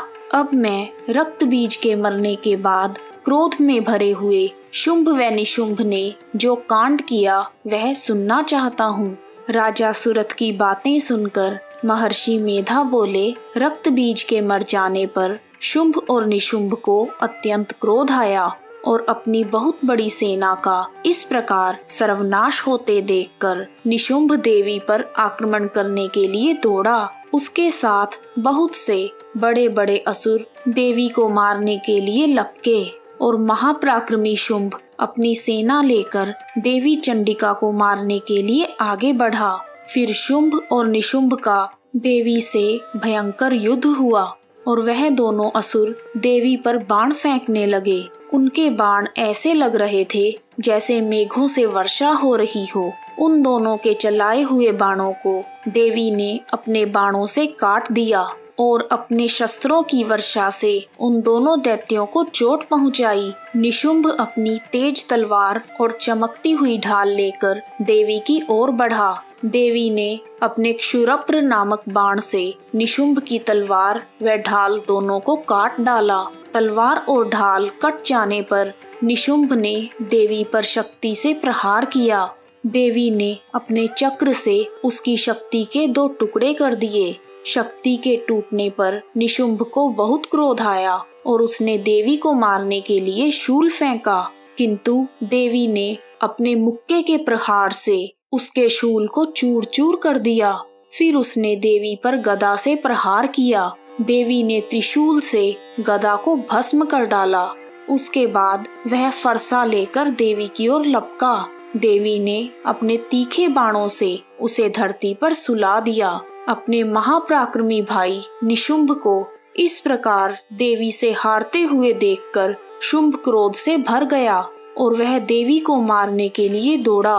दैत्यराज शुंभ रथ में बैठा हुआ उत्तम आयुधों से सुशोभित अपनी 8 बड़ी बड़ी भुजाओं से सारे आकाश को ढके हुए था। शुंभ को आते हुए देखकर देवी ने अपना शंख बजाया और धनुष की टंकोर का अत्यंत भयंकर शब्द किया। साथ ही अपने घंटे की नाद से जो संपूर्ण दैत्य सेना के तेज को नष्ट करने वाला था उसे संपूर्ण दिशाओं में व्याप्त कर दिया।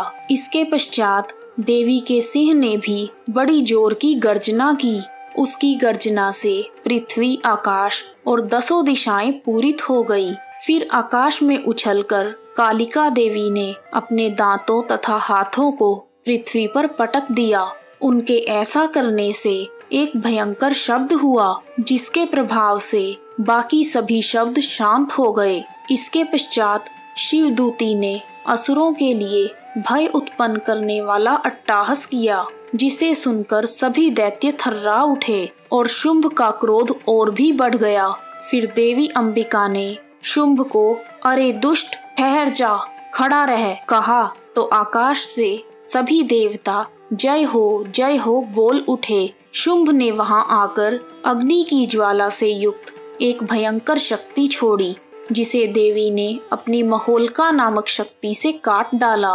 हे राजन, शुंभ के छोड़े हुए बाणों को देवी ने और देवी के छोड़े हुए बाणों को शुंभ ने अपने बाणों से काटकर सैकड़ों और हजारों टुकड़ों में परिवर्तित कर दिया। इसके पश्चात जब चंडिका ने क्रोध में भरकर शुंभ को त्रिशूल से मारा तो वह मूर्छित होकर पृथ्वी पर गिर गया। जब उसकी मूर्छा दूर हुई तो वह धनुष लेकर आया और अपने बाणों से उसने काली माता तथा सिंह को घायल कर दिया। सिंह को घायल करने के बाद शुंभ ने 10,000 भुजाएं धारण करके चक्र आदि आयुधों से देवी को आच्छादित कर दिया।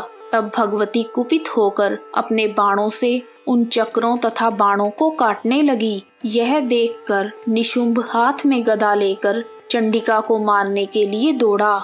उसके आते ही देवी ने तीक्ष्ण धार वाले खड्ग से उसकी गदा को काट दिया।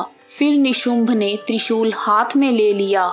निशुंभ को त्रिशूल हाथ में लेकर आता हुआ देखकर चंडिका ने अपने शूल से उसकी छाती पर प्रहार किया और उसकी छाती को चीर डाला। छाती के चीरने से उसमें से एक उस जैसा ही महापराक्रमी दैत्य ठहर जा कहता हुआ निकला। उसको देखकर देवी ने जोर से ठहाका लगाया। अभी वह निकल ही नहीं पाया था कि उसका सिर देवी ने अपनी तलवार से काट डाला। सिर के कटने से वह पृथ्वी पर गिर गया। देवी का सिंह दहाड़ दहाड़ कर असुरों का भक्षण करने लगा और शिवदूती तथा कालिका देवी भी राक्षसों का रक्त पीने लगी। कौमारी देवी की शक्ति से कितने ही महादैत्य नष्ट हो गए। कई दैत्य माहेश्वरी देवी के त्रिशूल से विदीर्ण होकर पृथ्वी पर गिर गए और कई दैत्य वाराही के प्रहारों से छिन्न भिन्न होकर धराशायी हो गए। वैष्णवी ने भी अपने चक्र से बड़े बड़े महापराक्रमी दैत्यों को मौत के घाट उतार दिया और उन्हें यमलोक भेज दिया। और ऐन्द्री के वज्र के प्रहार से कितने ही राक्षस टुकड़े टुकड़े हो गए और कितने ही राक्षस भाग गए। अपने प्यारे भाई की इस भयानक मौत को देखकर तथा सेना को नष्ट हुए देखकर क्रोध में भरा हुआ दैत्यराज शुंभ कहने लगा, हे दुष्ट दुर्गे, तू इतना गर्व मत कर, तू दूसरों के बल पर लड़ रही है। देवी ने कहा, हे दुष्ट, देख, मैं तो अकेली ही हूँ। यह सब मेरी शक्तियाँ हैं। यह सब की सब मुझ में ही प्रविष्ट हो रही हैं। देवी के ऐसा कहते ही सभी दैवी शक्तियाँ ब्राह्मणी, वैष्णवी, माहेश्वरी, कौमारी और ऐन्द्री आदि देवी के शरीर में लीन हो गई और देवी अकेली रह गई। तब देवी ने कहा, मैं अपनी ऐश्वर्य शक्ति से अनेकों रूपों में यहाँ उपस्थित हुई थी। अब मैंने उन सभी रूपों को अपने में समेट लिया है। अब मैं यहाँ पर अकेली हूँ, तुम भी यहीं ठहरो। तब देवताओं तथा राक्षसों के देखते देखते अंबिका देवी तथा शुंभ के बीच भयंकर युद्ध छिड़ गया। अंबिका देवी ने सैकड़ों अस्त्र और शस्त्र छोड़े। उधर दैत्यराज ने भी भयंकर अस्त्रों और शस्त्रों से देवी पर प्रहार किया। देवी के छोड़े हुए सैकड़ों अस्त्रों को दैत्य ने अपने अस्त्रों द्वारा काट दिया। इसी प्रकार शुंभ ने जो अस्त्र देवी पर छोड़े, उन्हें देवी ने अपनी भयंकर हुंकार के द्वारा ही काट डाला। दैत्य ने जब सैकड़ों बाण छोड़कर देवी को ढक दिया तो क्रोध में भरकर देवी ने अपने बाणों से उसका धनुष ही नष्ट कर दिया। धनुष के नष्ट हो जाने पर शुंभ ने एक शक्ति चलाई, लेकिन देवी ने उसे भी काटकर फेंक दिया। शक्ति के कट जाने के बाद शुंभ चमकती हुई ढाल लेकर देवी की ओर बढ़ा, परंतु जब वह देवी के समीप पहुंचा तो देवी ने अपने तीक्ष्ण बाणों से उसकी चमकने वाली ढाल को भी काट डाला। देखते ही देखते शुंभ का रथ टूट गया उसका सारथी मारा गया और घोड़ा भी मारा गया। तब वह भयंकर मुद्गर लेकर देवी पर आक्रमण करने के लिए आगे बढ़ा, किंतु देवी ने अपने तीक्ष्ण बाणों से उसका मुद्गर भी काट दिया। इस पर दैत्य ने क्रोध में भरकर देवी की छाती में बड़ी जोर से एक मुक्का मारा। देवी ने शुंभ को एक थप्पड़ मारा। थप्पड़ खाकर पहले तो शुंभ पृथ्वी पर गिर पड़ा, किंतु वह तुरंत ही उठ खड़ा हुआ। फिर वह देवी को पकड़कर आकाश की ओर उछला और वहां जाकर दोनों में युद्ध हुआ। यह युद्ध बहुत देर तक चला। फिर देवी ने उसे आकाश में घुमाकर पृथ्वी पर गिरा दिया। वह दैत्य पृथ्वी पर गिरने पर भी पुनः उठकर देवी को मारने के लिए दौड़ा। तब उसको अपनी ओर आता हुआ देखकर देवी ने उसकी छाती को विदीर्ण कर दिया और उसको पृथ्वी पर पटक दिया। देवी के त्रिशूल से घायल होकर उस दैत्य के प्राण पखेरु उड़ गए और उसके मरने पर समुद्र, पर्वत और पृथ्वी आदि सभी कांपने लगे। उस दुष्टात्मा शुंभ के मरने से संपूर्ण जगत प्रसन्न व स्वस्थ हो गया तथा आकाश निर्मल हो गया।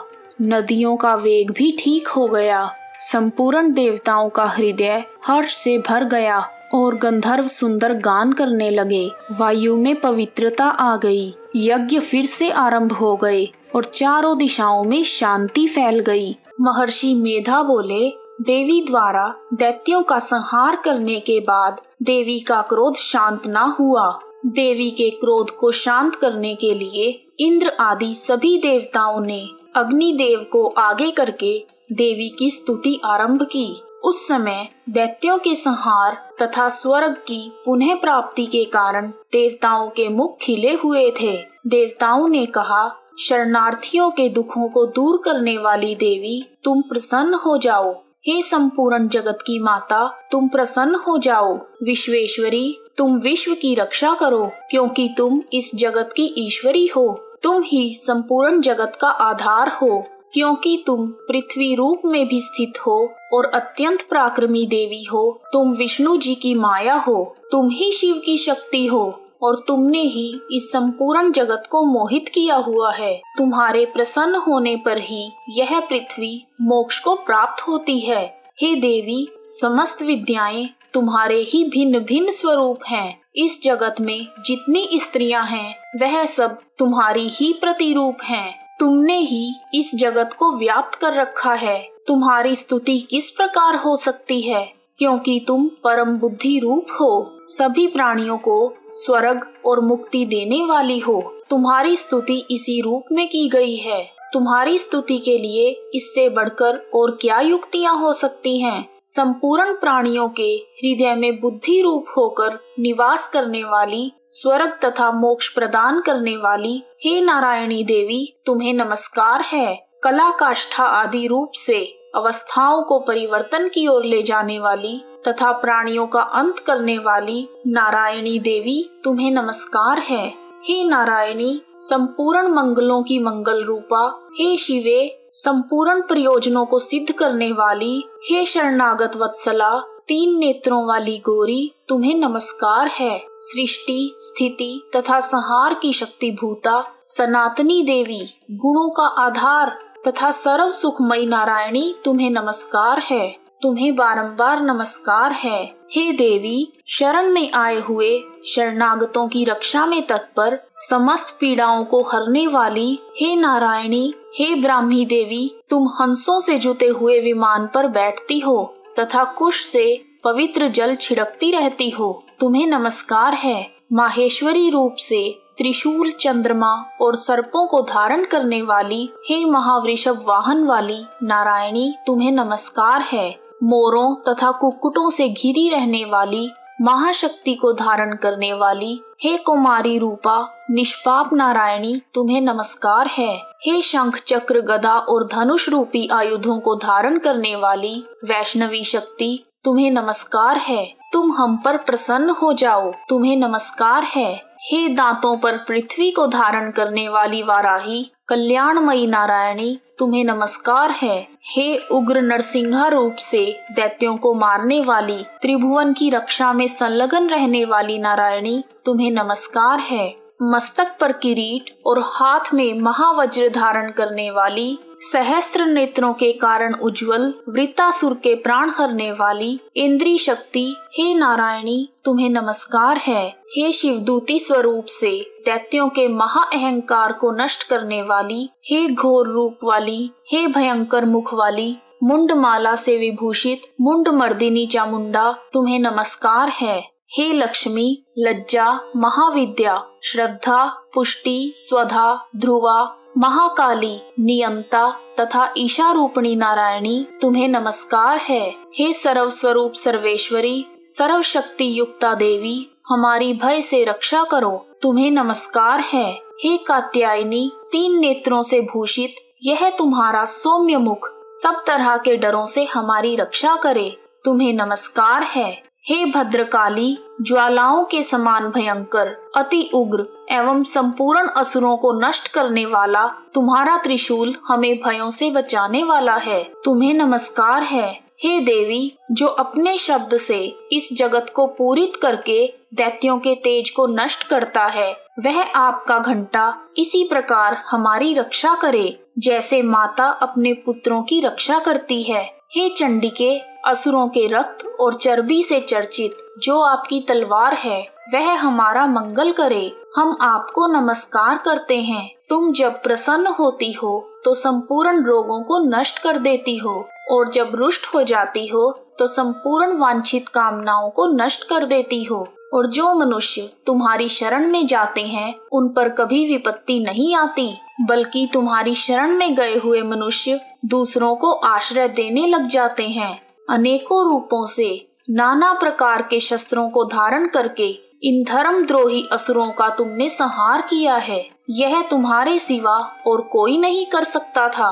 14 विद्याएं, 6 शास्त्र और 4 वेद तुम्हारे ही प्रकाश से प्रकाशित हैं। उनमें तुम्हारा ही वर्णन है। और जहाँ राक्षस, विषैले सर्प आदि शत्रुगण हैं, वहाँ और समुद्र के बीच में भी तुम साथ रहकर इस विश्व की रक्षा करती हो। हे विश्वेश्वरी, तुम विश्व का पालन करने वाली विश्वरूपा हो, इसलिए संपूर्ण विश्व को धारण करती हो।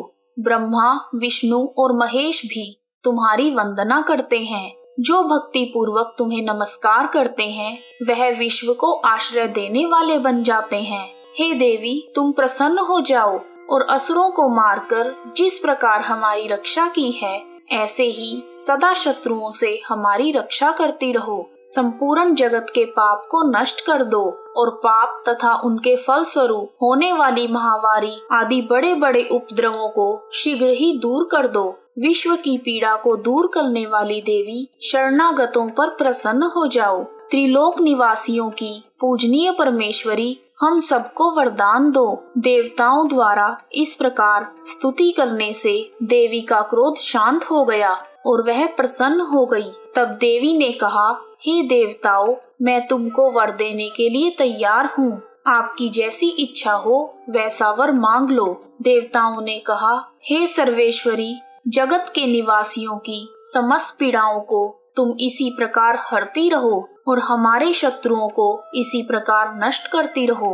देवी ने कहा, वैवस्वत मनवंतर के 88वें युग में 2 और महाअसुर उत्पन्न होंगे। उस समय नंदगोप के घर यशोदा के गर्भ से उत्पन्न होकर विंध्याचल पर्वत पर उनका संहार करूंगी। फिर अत्यंत भयंकर रूप से पृथ्वी पर अवतीर्ण व प्रचीति नामक दानवों का नाश करूंगी। उन भयंकर महाअसुरों का भक्षण करते समय मेरे दांत अनार के पुष्प के समान लाल होंगे। इसके पश्चात स्वर्ग में देवता और पृथ्वी पर मनुष्य मेरी स्तुति करते हुए मुझे रक्तदंतिका कहेंगे। फिर जब 100 वर्षों तक वर्षा ना होगी तो मैं ऋषियों की स्तुति करने पर आयोनिज नाम से प्रकट हो जाऊंगी और अपने 100 नेत्रों से ऋषियों की ओर देखूंगी। तब मनुष्य मुझे शताक्षी नाम से जानकर मेरा कीर्तन करेंगे। उसी समय मैं अपने शरीर से उत्पन्न हुए प्राणों की रक्षा करने वाले शकों द्वारा सब प्राणियों का पालन करूंगी तथा इस पृथ्वी पर शाकंभरी के नाम से विख्यात होंगी। और इसी अवतार में मैं दुर्गम नामक महाअसुर का वध करूंगी, जिससे मैं दुर्गा देवी के नाम से प्रसिद्ध हो जाऊंगी। इसके पश्चात जब मैं भयानक रूप धारण करके हिमालय निवासी ऋषियों तथा महर्षियों की रक्षा करूंगी, तब भीमा देवी के नाम से मेरी प्रसिद्धि होगी। और जब अरुण नामक असुर तीनों लोकों को पीड़ित करेगा, तब मैं असंख्य भ्रमरों का रूप धारण करके उस महादैत्य का वध करूंगी। तब स्वर्ग लोक में देवता और मृत्यु लोक में मनुष्य मेरी स्तुति करते हुए मुझे भ्रामरी नाम से पुकारेंगे। इस प्रकार जब जब पृथ्वी पर राक्षस अत्याचार करेंगे, तब तब मैं पृथ्वी पर अवतरित होकर शत्रुओं का नाश करूंगी। देवी बोली, हे देवताओं, जो स्त्री पुरुष इन स्तोत्रों द्वारा सच्चे मन से मेरी स्तुति करेंगे, मैं उनके सभी कष्टों को प्रसन्नता पूर्वक हर लूंगी। जो मनुष्य मधुकैटभ के नाश, महिषासुर के वध और शुंभ तथा निशुंभ के वध की कथा सुनेंगे अथवा कहेंगे, मेरे महात्म्य को अष्टमी, नवमी तथा चतुर्दशी के दिन एकाग्रचित होकर भक्ति पूर्वक सुनेंगे, उनको कभी कोई पाप छू नहीं पाएगा। पाप से उत्पन्न हुई विपत्ति भी उन्हें कभी नहीं सताएगी। उनके घर में दरिद्रता नहीं होगी और ना ही उन्हें किसी प्रियजन के वियोग का कष्ट सहना पड़ेगा। उनको किसी प्रकार का भय नहीं रहेगा। इसीलिए प्रत्येक मनुष्य को भक्ति पूर्वक मेरे इस कल्याणकारी महात्म्य को पढ़ना चाहिए। मेरा यह महात्म्य महामारी से उत्पन्न हुए सभी प्रकार के उपद्रवों को एवं 3 प्रकार के उत्पातों को शांत कर देता है। जिस घर, मंदिर, कार्यशाला अथवा जिस भी स्थान पर मेरे इस स्तोत्र का विधि पूर्वक पाठ किया जाता है, मैं उस स्थान का कभी त्याग नहीं करती और वहाँ सदा मेरा निवास रहता है। बलिदान, पूजा, होम तथा महोत्सवों में मेरा यह चरित्र उच्चारण करना अथवा सुनना चाहिए। ऐसा हवन अथवा पूजन मनुष्य चाहे जानकर या बिना जाने करे, मैं उसे तुरंत ही ग्रहण कर लेती हूँ। और शरद काल में प्रत्येक वर्ष जो महापूजा की जाती है, उनमें मनुष्य भक्ति पूर्वक मेरा यह महात्म्य सुनकर सब प्रकार की समस्याओं से छुटकारा प्राप्त कर सकते हैं और धन धान्य तथा पुत्र आदि से संपन्न हो जाते हैं। मेरे इस महात्म्य व कथाओं को सुनकर मनुष्य युद्ध में निडर हो जाते हैं और उनके शत्रु नष्ट हो जाते हैं। उन्हें कल्याण की प्राप्ति होती है और उनका कुल आनंदित हो जाता है। सब प्रकार के कष्ट शांत हो जाते हैं तथा भयंकर स्वप्न दिखाई देना, घरेलू दुख इत्यादि सब मिट जाते हैं।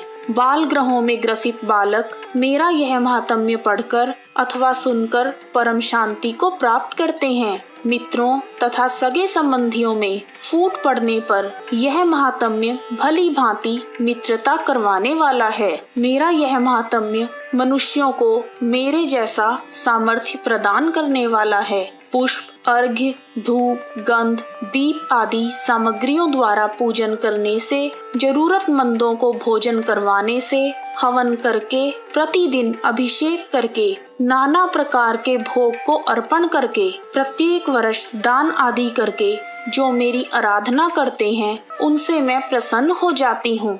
वैसी ही प्रसन्न मैं इस महात्म्य को सुनने से हो जाती हूँ। मेरा यह महात्म्य श्रवण किए जाने पर सभी पापों को हर लेता है तथा आरोग्य प्रदान करता है। मेरे प्रादुर्भाव का कीर्तन दुष्ट प्राणियों से रक्षा करने वाला है।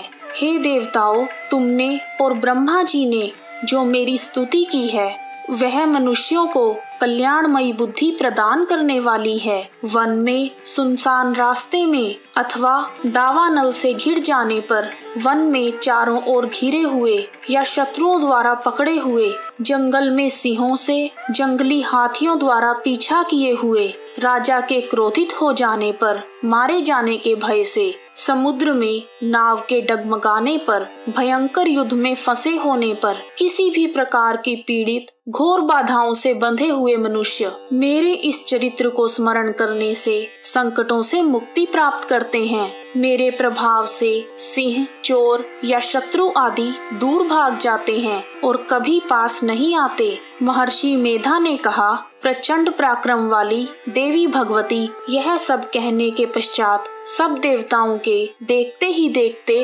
अंतर्धान हो गई और संपूर्ण देवता अपने शत्रुओं के मारे जाने पर पहले की तरह यज्ञ का उपभोग करने लगे और उनको अपने अधिकार प्राप्त हो गए तथा युद्ध में देवताओं के शत्रुओं शुंभ व निशुंभ के देवी के हाथों मारे जाने पर बाकी बचे हुए राक्षस पाताल लोक में चले गए। हे राजन, इस प्रकार भगवती अंबिका बार बार प्रकट होकर इस जगत का पालन करती हैं, संकटों से मुक्त करती हैं, वह जन्म देती हैं और प्रार्थना करने पर समृद्धि प्रदान करती हैं। हे राजन, भगवती ही महाप्रलय के समय महामारी का रूप धारण करती हैं और वही संपूर्ण ब्रह्मांड में व्याप्त हैं। देवी भगवती समय समय पर महाकाली तथा महामारी का रूप बनाती हैं और स्वयं अजन्मा होते हुए भी सृष्टि के रूप में प्रकट होती हैं। वह सनातनी देवी प्राणियों का पालन करती हैं और वही देवी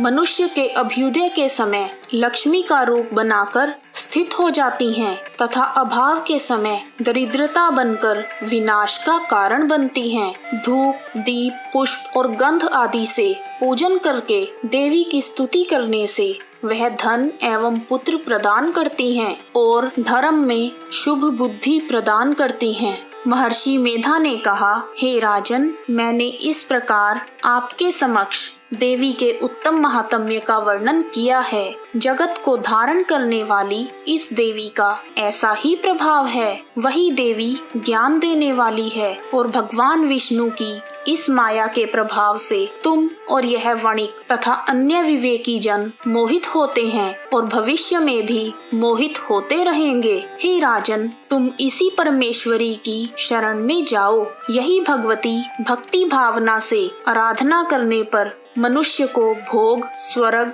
तथा मोक्ष प्रदान करती हैं। मार्कंडेय जी ने कहा, महर्षि मेधा की यह बात सुनकर राजा सुरथ तथा समाधि वणिक ने उग्र तप वाले ऋषि को प्रणाम किया और राज्य के छीन जाने के कारण राजा के मन में अत्यंत ग्लानि हुई। तब राजा सुरथ तथा समाधि वणिक तपस्या करने के लिए वन में चले गए और नदी के तट के पास आसन लगाकर देवी भगवती के दर्शन के लिए तपस्या करने लगे। दोनों ने नदी के तट पर देवी की मूर्ति बनाई और पुष्प, धूप, गंध, दीप तथा हवन द्वारा देवी का पूजन करने लगे। पहले उन्होंने अल्प आहार लेना आरंभ कर दिया, फिर उन दोनों ने निराहार रहकर देवी भगवती में ध्यान लगाकर एकाग्रता पूर्वक उनकी आराधना की। वह दोनों 3 वर्ष तक लगातार देवी भगवती की आराधना करते रहे। 3 वर्ष के पश्चात जगत का पालन करने वाली चंडिका ने उनको प्रत्यक्ष दर्शन दिए। देवी बोली, हे राजन तथा अपने कुल को प्रसन्न करने वाले वणिक, तुम जिस वर की इच्छा करते हो वह मुझसे मांग लो, मैं तुम दोनों पर अत्यंत प्रसन्न हूँ। मार्कंडेय जी ने कहा, यह सुनकर राजा ने अगले जन्म में नष्ट ना होने वाला अखंड राज्य और इस जन्म में बलपूर्वक अपने शत्रुओं को नष्ट करने के पश्चात अपना राज्य पुनः प्राप्त करने के लिए वरदान मांगा। और वैश्य ने, जिसका चित्त संसार की ओर से विरक्त हो गया था, उसने अपनी अहंकार रूपी आसक्ति को नष्ट कर देने वाला ज्ञान प्रदान करने के लिए कहा। देवी ने कहा, हे राजन, तुम शीघ्र ही अपने शत्रुओं को मारकर पुनः अपना राज्य प्राप्त कर लोगे। तुम्हारा राज्य स्थिर रहने वाला होगा। फिर मृत्यु के पश्चात तुम सूर्य देव के अंश से जन्म लेकर सावर्णी मनु के नाम से इस पृथ्वी पर ख्याति प्राप्त करोगे। हे वैश्य, कुल में श्रेष्ठ, आपने जो मुझसे ज्ञान मांगा है मैं आपको वह देती हूँ। आपको मोक्ष प्रदान करने वाले ज्ञान की प्राप्ति होगी। मार्कंडेय जी कहते हैं, इस प्रकार उन दोनों को मनवांछित वर प्रदान कर तथा उनसे अपनी स्तुति सुनकर भगवती देवी अंतर्धान हो गई। और इस प्रकार क्षत्रियों में श्रेष्ठ वह राजा सुरथ भगवान सूर्य देव से जन्म लेकर इस पृथ्वी पर सावर्णिक मनु के नाम से विख्यात हुए। समाधि वणिक सांसारिक मोह से मुक्त होकर आत्मचिंतन में लग गया। इस प्रकार दुर्गा सप्तशती का पाठ पूर्ण हुआ। दुर्गा सप्तशती के पाठ के दौरान यदि कोई गलती हुई हो तो मुझे क्षमा करना। हे देवी, मुझे क्षमा करना। और सभी श्रोतागण, यदि आपको इस पूरे पाठ में कहीं भी गलती लगी हो तो मुझे क्षमा करना। यदि आपको वीडियो पसंद आया है तो कमेंट बॉक्स में माँ का जयकारा लगाना ना भूलें। आप सभी का हार्दिक धन्यवाद। जय माता दी। जोर से बोलो जय माता दी, सारे बोलो जय माता दी, मिलकर बोलो जय माता दी, प्रेम से बोलो जय माता दी, जय माता दी, जय माता दी।